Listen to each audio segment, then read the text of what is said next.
boko de ye nua se bibia boko onyankopa da roma ne mompaibo ya da nyame ase temu na ma me ne asika krabate se nyina ya adwuma no se de bibia duru no season no bibia duru sa na akoye uni option bia dan se ode wasem nyina beto Ghana fo anim na Ghana fo nso so ehu de ombetimi aye e de aboa na last week oba ha last week Saturday na wa ha edi nkomo kakra na oka se mo campaign no mo gusu a mo ye ho adwuma from last week e banyina baby am de be shase free no busa se so far asante mantema ye de o de mu ena olidi Alan mumienu nyina sa Alan so ni de mu ani enti mumienu no maka mutia bom na mo enter Ashanti region say na campaign na siako so far yo ma menchia ote kokko so menchia mpanimfo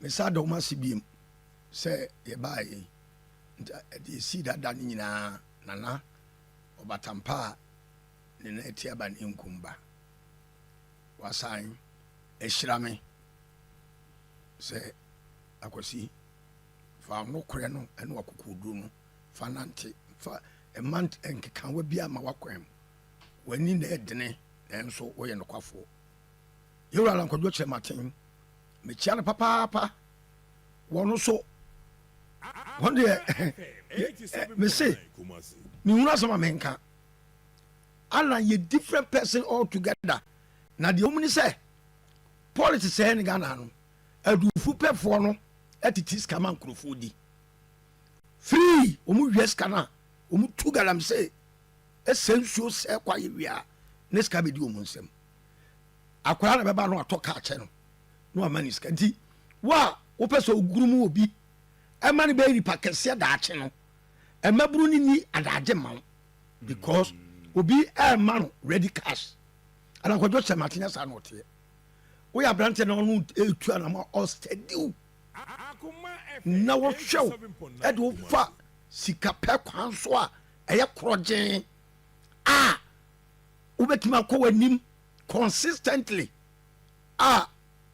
backsliding ma hu se mabu ni bebre mpesa because amando komienu no mudi ani MPP ni NDC no wo mo ho mark ni se munyis kankodi ye emperifo di ko wiaba ni achiche bia mam eti ama na wo mo sell Alan Kyerematen wa MPP en wo pepe en Alan de be se kodi na chi obi anyanya ye kasa preko Alan ya kasa preko ai tanoso yes we Alan boy papa no mintimi kakra no o worth almost $700 million anywhere ye ma pick up ne petrol da so bibia da so wo se say nipa na aboa wo hey ebelin fo okroma moska a o madwuma kosoro no dodo na ya Alan Kyerematen sa no adwuma na me hu se ye maburu no o mu mpede sa enu tina na se o mu sare Alan de odi na yachia bibia nko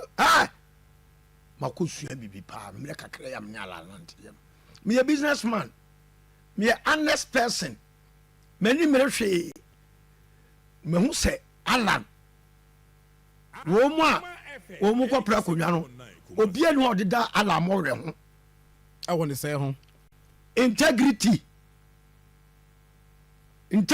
let's way is about integrity ana Alan o ma ba mu da na brabo anu abo baumia o ma ba mu da na brabo anu abo jo mama o ma ba mu da na brabo anu abo Alan o wa bem na brabo obo ye baumia wa bem na brabo awabo jo mama o wa bem na brabo obo ye wo de toto ho a difference be se free akwa Wagadugu eni mu wa o mu be be akwa Wagadugu de ODIKE mu wa me na me ka to me no kwafo me timi eba drum nyansa aye de bibia me na ye yie o mu me ne ho ba bia he wo mu nam hokra jese bia wa ho pesa Ghana be yi ajese obi a why wadwene say wo kama mo efro no yes say Ghana na wo de ope nko anwanya yeskura no wo ya abesa hwie he NDC wo mu be wia wo mu kotra fie nwotwa na skana hye no mu de ni bra aba ya wo mu kwa na sa hye eye ehiafo bi sika etu try so be wi Ghana for sika no be fa ba so e be so stay ni do oboa nti dia na Alan actual as you speak because kakra wadi won nchen no e dia na Alan dia account ho number say ye start free campaign ya ba but ye hwe niam be na wo ankasa oni Alan sign kakra yi what pick it from him meaning say I mean within other political parties no there are some people who observe say they working but the DNY is so special minimum just other people 13 people are about boss so minimum bia bra bo minimum di obi aduro obi a many baby Alan dedika o ye visionary nyamia bon vision nyamia man vision Alan vision no so onya vision e onya bia e ma vision bem dedikan e people process why no ana me pick wo muka me ho a metumi ama enisuade ho na bem leaders 99% omunya saade no obo vision oba or the wrong people and betwa no ahia it is because what 10 years e vision na e be 20 years because the people doesn't understand they've not gotten the buy-in of the vision ekobasa ubedu okra ubebre Alan Alan knows how to delegate onim how to choose people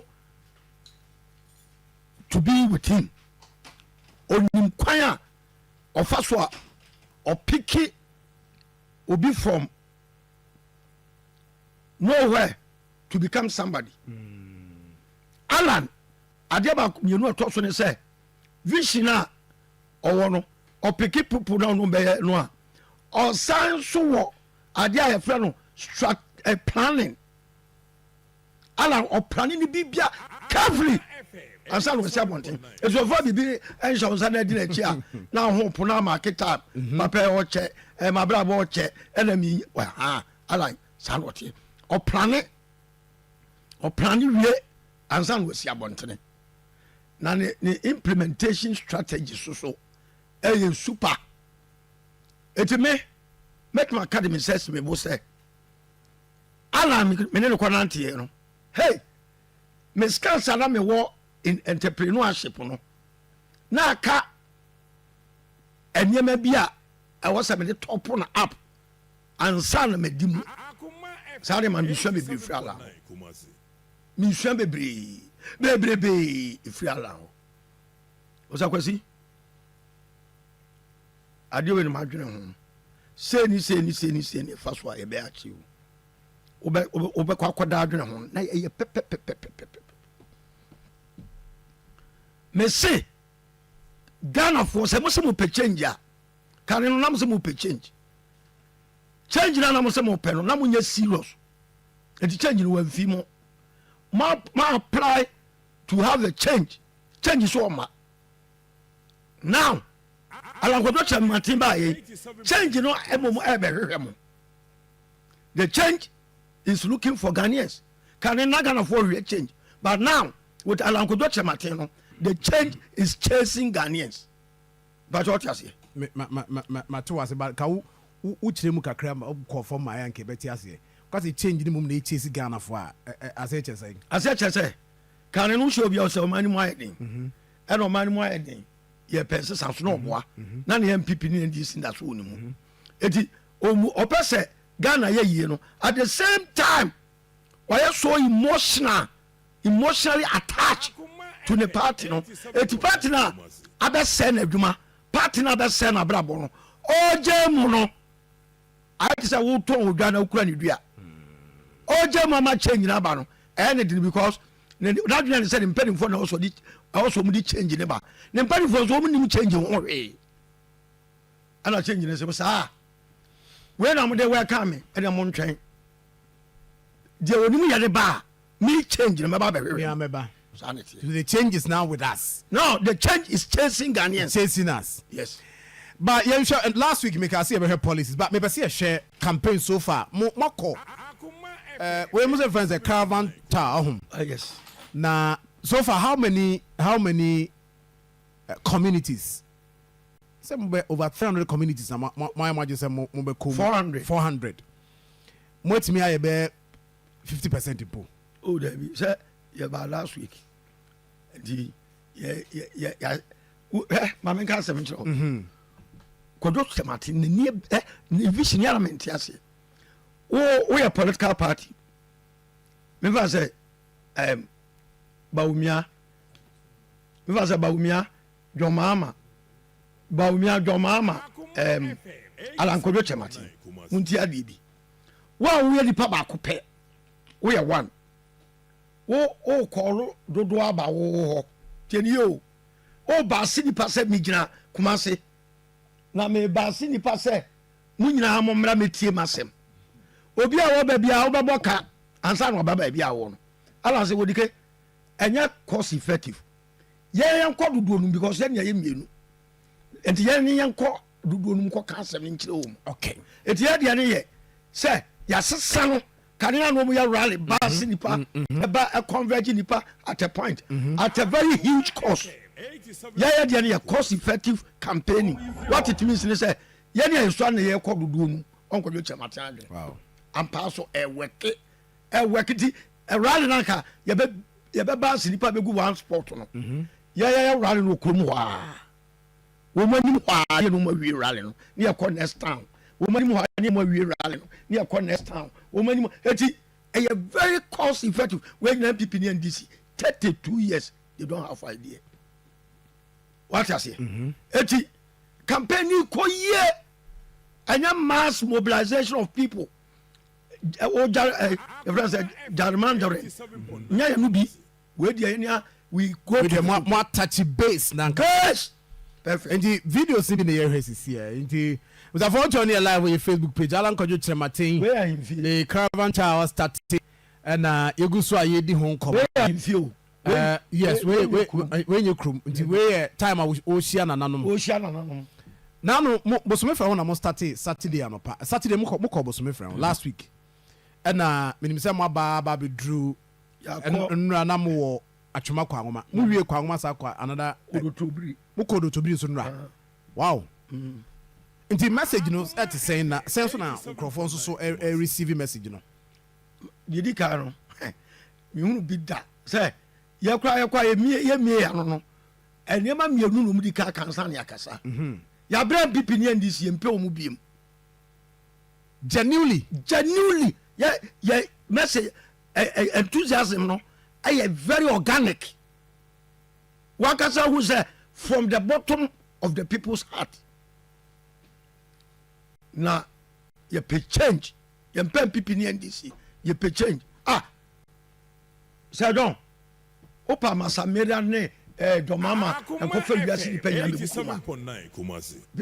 Omunya impact because in conform more from one omo ayo ma dwene dada they've decided me say opa mo ko fa ewiase bibia megu kroma NDC omo ko omachi sa MPP de omo yira can you imagine adanse asokwa yeko pra ayi asempla so on your cost start and ye boba so omone yes la say e share sani he no boda asante boda na mo de ewrem near the boba nti na mo call asante achim mo go free oba I see you go deep down na ye ba sa when you do asem ye kono ye hu say MPP for ebo canopy wo asori da bia ni adanse asokwa anopa no aye twam ti ekoya ye ba abedu adanse asokwa no ye duru ho no ye ko ni hu so mu be ye bibi ho ti ye bedu am ka kire ye be free am ka say ka cha lan say ye duru aye slow down ko be bitibiti wa we ya na bia obi akọ ti duru ni slow down ye ro grass no na napo TK Hammond Akoma Ralph FM 87.9 Kumasi. Who address MPP for no. Ya no do a start ya woman na gi twi. na omu free dan nim Omu free dan ba kwa no. Asia. Fidie. Ye packet kakra. Ralph ba so di kuma say campaign nyina. Ralph Safu Patrick, the original youth organizer. Okacho plane. Obejina me ka ho nyese obejina ni ni di nkomo. Okache me so fa. Utiri nkwa se ote kokko so animunyam odi asho. You happy for you. Nemu wa say campaign. He said Akoma FM 87.9 Kumasi. Me offer so. They know so ma lose election. MPP aware 100% say election ma lose. Now what do ska be kwa kogura mbia no? Usika de be hye because MPP also kofie o ma lose election.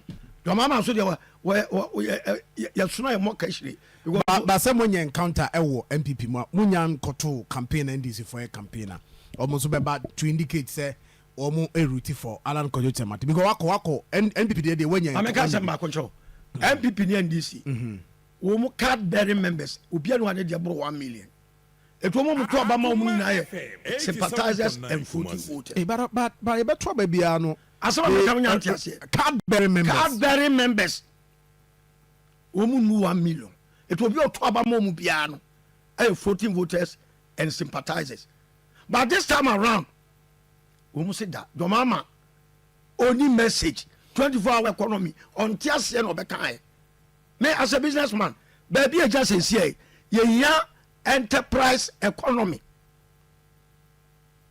period ye ka enterprise economy say wo mo nyuma nketenkete e wo fom no wo boa mo ma pagya wo mo pagya na corporate entities so pagya na I ignite the overall economic development of the country. Now my business nketenkete na obi a adwuma egu ososo baba ya 24-hour economy adwuma na egu ya 24-hour economy. It is not possible. Just all adwuma ni jane na so ya no kura no enkura wo mutimi achieve ya no Germany kura omu ye heavily industrialized nation omu ya only 7% 24-hour omu ya 24 omu ya just 7% 24-hour. Your mama onima sem na okaye no or your mama doesn't understand. Oh now so die. Oh please. And why the police? Massa, baby I okay. But it is serious to say on tiase. Tie dia make no. Me a businessman. Me edwa dia be na me ni bie. Me a businessman, me international businessman.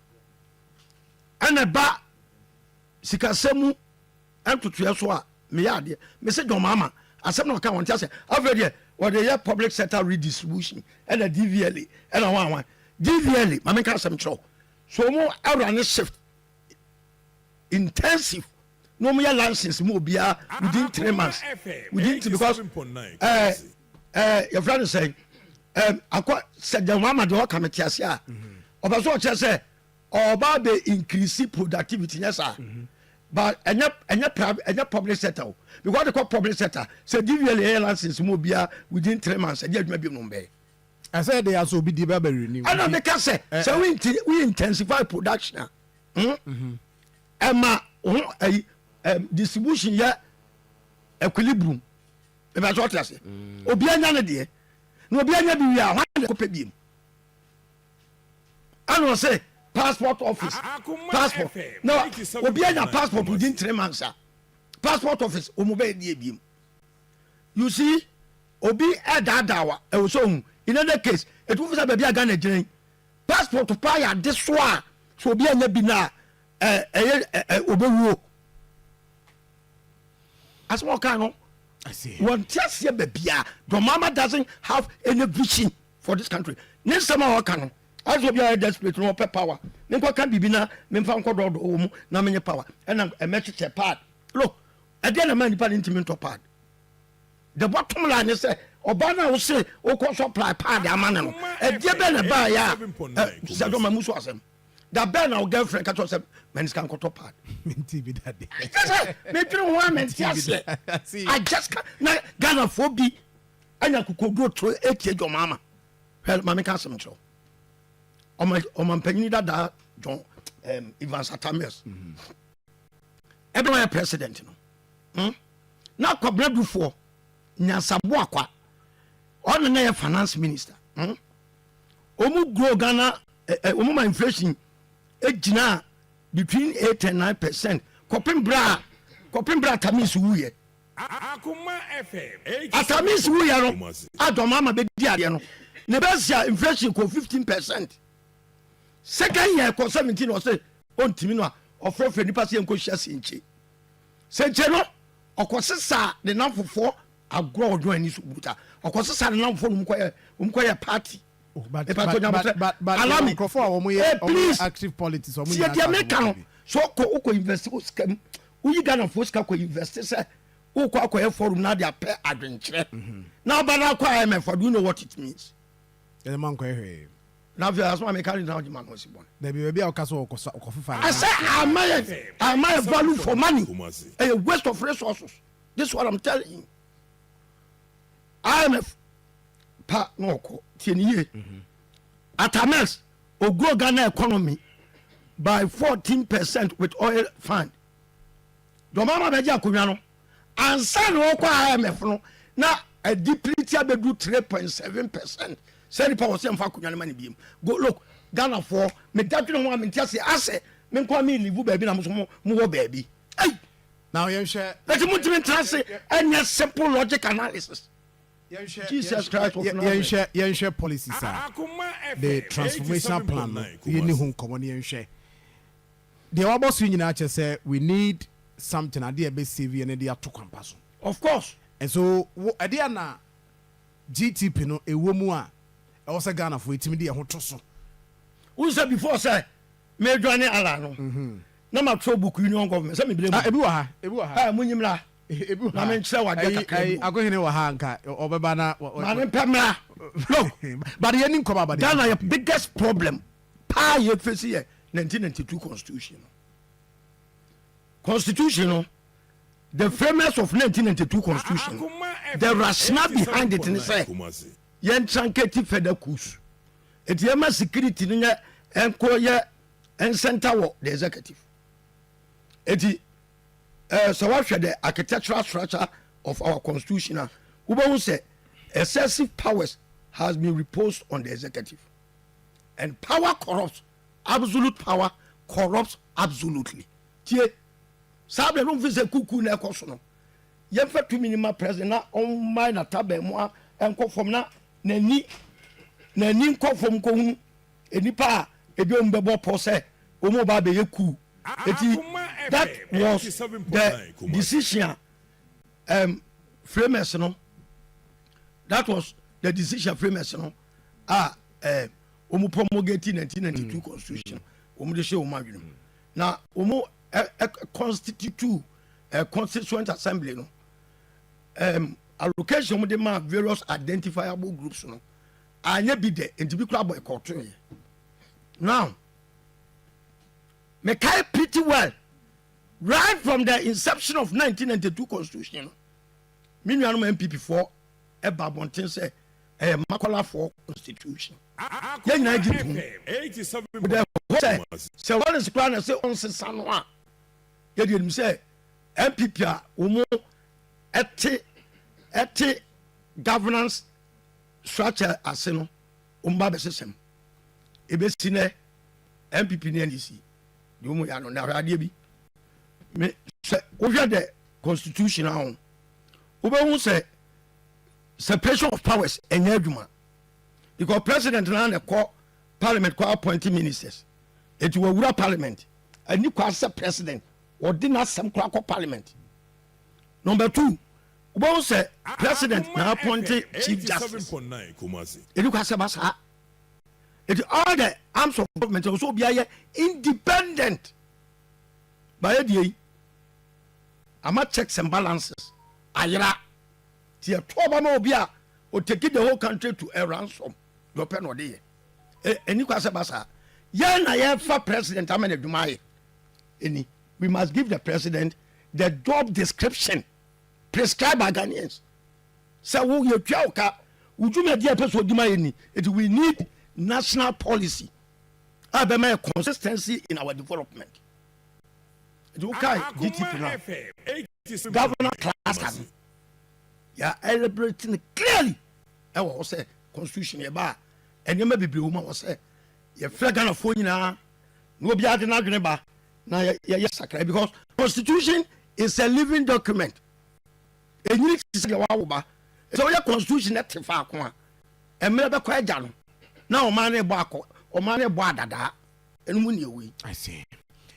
Yansha Eti ma menwe. Okay. Eti we are just about 15 minutes to wrap. No problem. Me how. Eti your constitution ya hawo a wo Ghana 87.9 Kumasi. 1992 constitution. And we shall open economic development. A governance architecture and a bemount economic development. True, that is our problem. Biggest major problem. Say you no. What problem you go for John Paul Mlamet Ghana kunyaso. Because constitution ano a create corruption environment. Because said the kind power corrupts. Tenye absolute power corrupts absolutely. If you pop John Paul Krana obeta Ghana kunyaso. That system not corrupt. That system not corrupt too.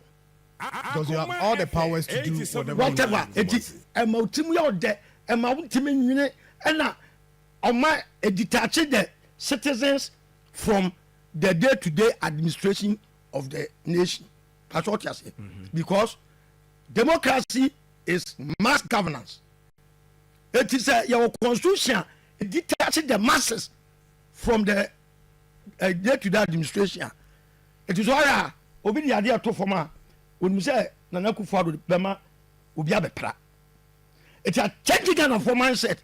A ye patriotism, a free amunadi parochial interest. Akoma 87.9 Kumasi. Say as a sanwa, me say, the Panko for Pope John Paul, a metra punya wusu. Bibian will be working. What do you know to say?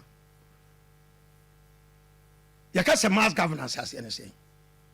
It we need a constitution. A very broad-based governance. 2 minutes back, a form for no. Yet me the 2 minutes, I will do leaders not accountable. By any side 2 minutes, they say 2 minutes, I could be the executive no. It is all Ghana, yeah, now. A government by the few, for the few and the few benefit. Now, I will follow. About to swing. I will follow Tim upon say. Someone say. More friends say more independent.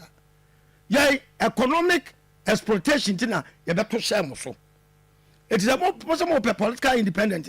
You bet that the mama my aje and shebia to mo. Dia na ya ba better share mo so no. Ah mo se yam kurom no. Mo am bese sa brain. A champion time. Now Ashanti go first. Near 45%. A champion anya bosia will be develop this country.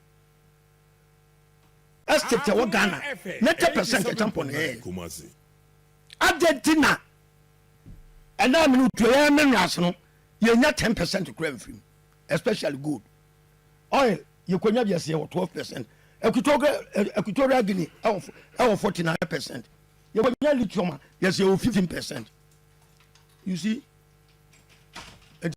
we are dashing out our minerals to the friend saying imperialists. Men can say next to nothing. Akoma FM. And MPP and this woman say so for more government you can use the lapses the flaws whatever in the constitution, you know, to amass wealth because when we now use our constitution way it won't perceive the cry. They don't want to touch it. But as long as this constitution remains, then I won't tell you that. Right. Ma, the governance structure, no? Yes, indeed. You share one other thing now, you find in common in Sina. You entrust with. You share what. Categorizing into how many thematic areas? What the governance structure? Economy. You share what the economy. I mean, one key policy under the economy, a bit to me, a savior of mine, Ghana. The Ghana, agrarian nation. Tina Galam says, sense as in Sua, Makuma, Medamina, and maybe I could be a Galamsey area, Union Soap River Back.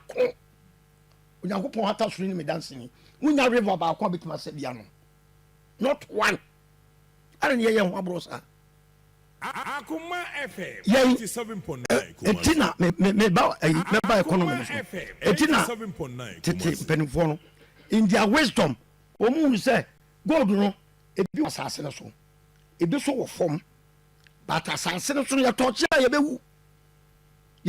yɛbɛwu etina gold mines nhyehyɛ a ɛwɔ Ghana no ne yɛ a deep mining mepatɛ ɔte ase na wɔn yi anua no wɔ aseɛ hɔ ba soro a na particles bi kam to wɔn kɔ damp na ɔboa se ne takwa no baabi na mmeranteɛ no de mercury ne nneɛma akɔfa akyire sɛ bɛyɛ particles na ɛkeka mu no wɔn bɛ nti ne fira no gather and sell ɛna ɛyɛ ka galamsey 87.9 wokɔ na yɛ ana de no akɔtɔn ɛna ɔma mpanyin kofo bɛsesa no de sofis mine ne baeɛ saa da no mekasa wɔ radio so sɛ papa yɛ adeɛ na moyɛ watuo yi Ghana is finished na akɔhwɛ nsase paa hɛ asɛe ɛne yɛ nsu a mehu next generation de obɛsi enti yɛdeɛ agriculture Okay.